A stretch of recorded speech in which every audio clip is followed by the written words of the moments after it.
Dear students, class 7 chapter 1 और जितने भी एग्जाम्स होते हैं जहाँ पर जीएस आती है, चाहे वो एसएससी हो, सीजीएल, सीपीओ हो, whatever any kind of examination, आप उसके लिए पढ़िए। कुछ खास पॉइंट आपको 2-4 चीज़ें इसमें बहुत अच्छी मिलेंगी। यहाँ पर चैप्टर का नाम है when, where and how. Class 7 का चैप्टर 1 है and we are from Rabindranath middle school from Muzaffarnagar giving you this information about this chapter and you may collect some of the things that are very useful for you. So chapter 7 class 7 के chapter 1 में जो बताया गया है, क्या बताया गया है कि जो पीरियड है उसको कैसे डिवाइड कर दिया, इंफॉर्मेशन जो मिली उसकी सोर्स क्या थी मध्यकालीन इतिहास के दौरान, और भारत के डिफरेंट नेम क्या थे, मध्यकालीन इतिहास क्या था और प्रभाव कैसे पड़ा, हमारी ज्योग्राफी का भी हमारे इतिहास पर कैसे प्रभाव पड़ा, ये सब यहाँ पे हमें पढ़ने को मिलता है। तो आइए चलते हैं। नए युग का उदय, emergence of new era. We are talking about medieval period 780 to 1750 AD, मतलब 700 ईस्वी से लेकर 1750 ईस्वी तक का जो समय था, उस समय मध्यकालीन युग का समय रहा और इसको हमने 2 पार्ट्स में डिवाइड कर लिया, अर्ली मेडाइवल पीरियड और आपका अगर हम बात करें लेटर मेडाइवल पीरियड, यानी 8वीं शताब्दी से लेकर 13वीं शताब्दी तक जो रहा वो रहा आपका अर्ली मेडाइवल पीरियड, और 13वीं शताब्दी से लेकर 18वीं शताब्दी तक का जो समय रहा वो रहा लेटर मेडाइवल पीरियड। यानी हमने इसको प्रारंभिक और अंत, मतलब इसको 2 हिस्सों में बांट लिया, शुरुआती और बाद वाला। ठीक है, शुरुआती हिस्सा और बाद का हिस्सा। तो अब बात करते हैं रीजनल किंगडम्स ऑफ नॉर्थ। हमारे उत्तरी क्षेत्र में कुछ रीजनल किंगडम्स थे, मतलब जो जिन्हें हम कहते हैं धार्मिक थे, धार्मिक शासक थे, जैसे पालाज, एक पाला एक जाति थी, प्रतिहाराज गुज्जरों में थी एक जाति, राजपूताज, चोलाज और राजपूत। राजपूत आप जानते ही हो। ये सब कास्ट जो थी इनका अपना अपना शासन था, अपने अपने इनके ग्रुप थे, तो इनका भी शासन था उस समय यहाँ पर मध्यकालीन इतिहास के स्टार्टिंग की अगर बात करें। अब बात करते हैं हम तुर्किश इन्वेजन।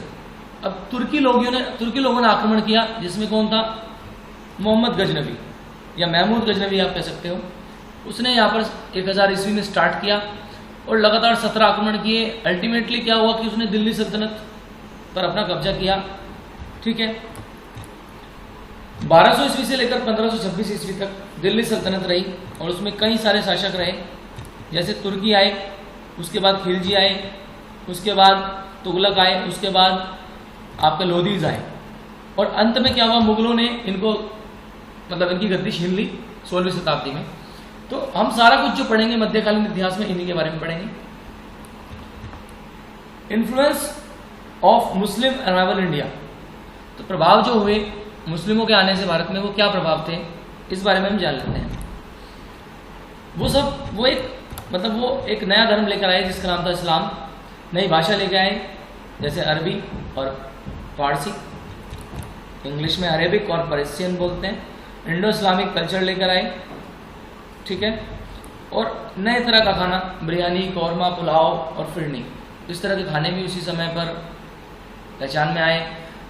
आम, अंगूर, तंबाकू, मिर्च, बर्फ, ये सब चीज़ें भी उस समय इंट्रोड्यूस हुई जब मुस्लिम आए। ज्योग्राफी का क्या हमारे भारतीय इतिहास में फर्क पड़ता है। Ports like Surat, Masulipatnam, Cambay, Cochin became major centres for foreign trade.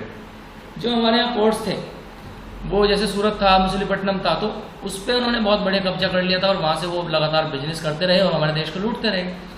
The mountains in north and building of Chittorgarh, Jodhpur, Jaisalmer could not be breached by any enemy.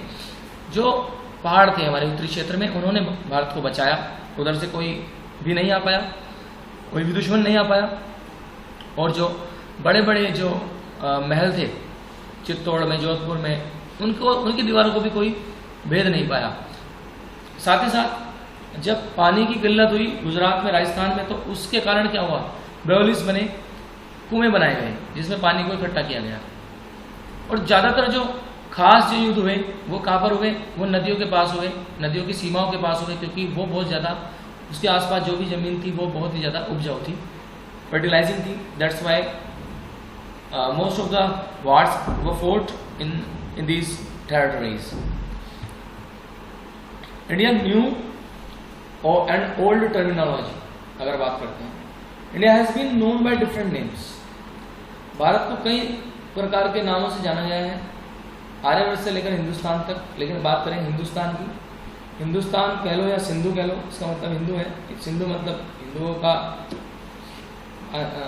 Group या हिंदुओं का क्षेत्र।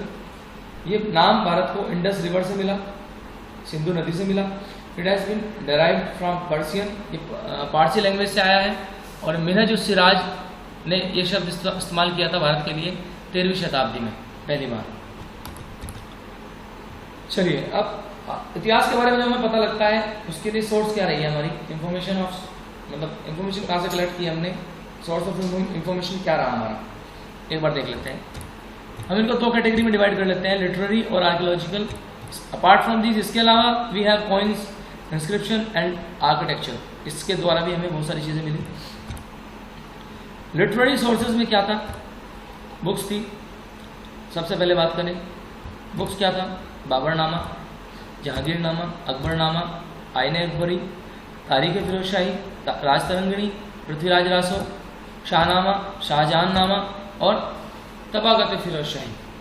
लोग बहुत सारी बुक्स के नाम याद कर लेते हैं, उनके राइटर्स के नाम याद कर लेते हैं। एग्जाम में जो आएंगे वो यहीं से आने वाले हैं, यही मोस्ट इंपॉर्टेंट है।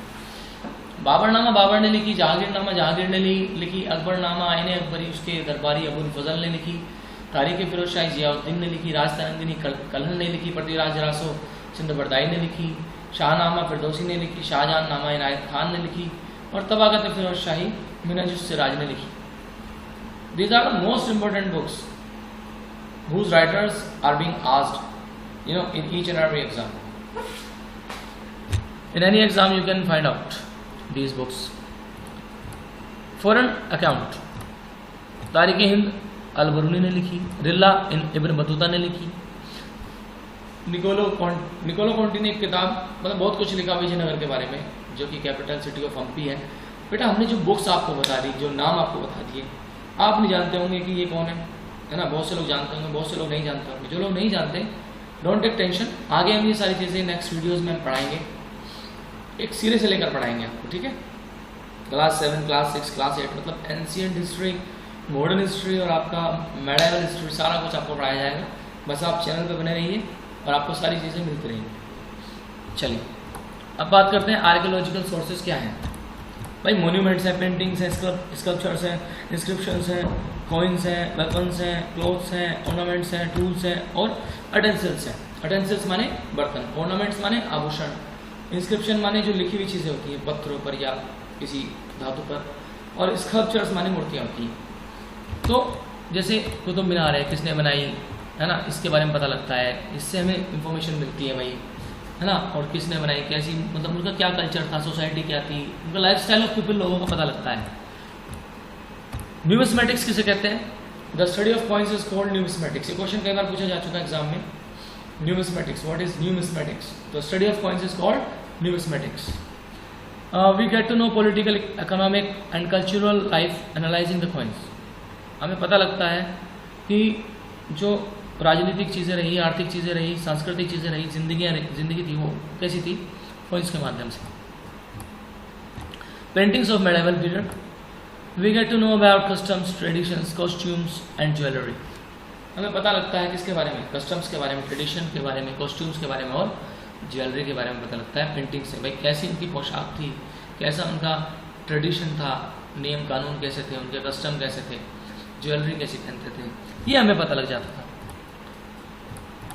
स्कल्पचर्स ऑफ मेडिवल पीरियड आप देख सकते हैं, ज़्यादातर पीतल के बने होते थे या कांसा के बने होते थे, पत्थरों से काट के बनाए जाते थे, है ना। ज़्यादातर उसमें भगवान की, राजा की, रानी की मूर्तियाँ होती थी। They give us knowledge about hair style, costumes and ornaments. वो हमें हेयर स्टाइल के बारे में, पोशाक के बारे में, आभूषण के बारे में नॉलेज देते हैं। इंस्क्रिप्शन आपको बता चुका हूँ, किसी भी पत्थर के ऊपर, है ना, पहाड़ के ऊपर, कॉपर प्लेट्स के ऊपर, टेम्पल वॉल्स के ऊपर जो नक्काशी की जाती है खोद कर, they mostly used to be related to royal orders और information about donation to temples और villages.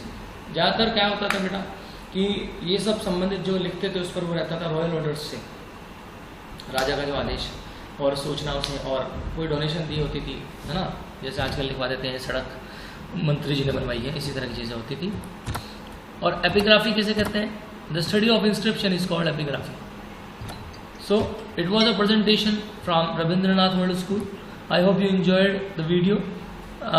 Keep on watching the video and keep on commenting. Comment ज़रूर कीजिए. अगर आपको कंटेंट अच्छा लगता है या कोई चीज़ आपको लगता है कि पूछनी है तो आप वो भी पूछिए. Thank you very much.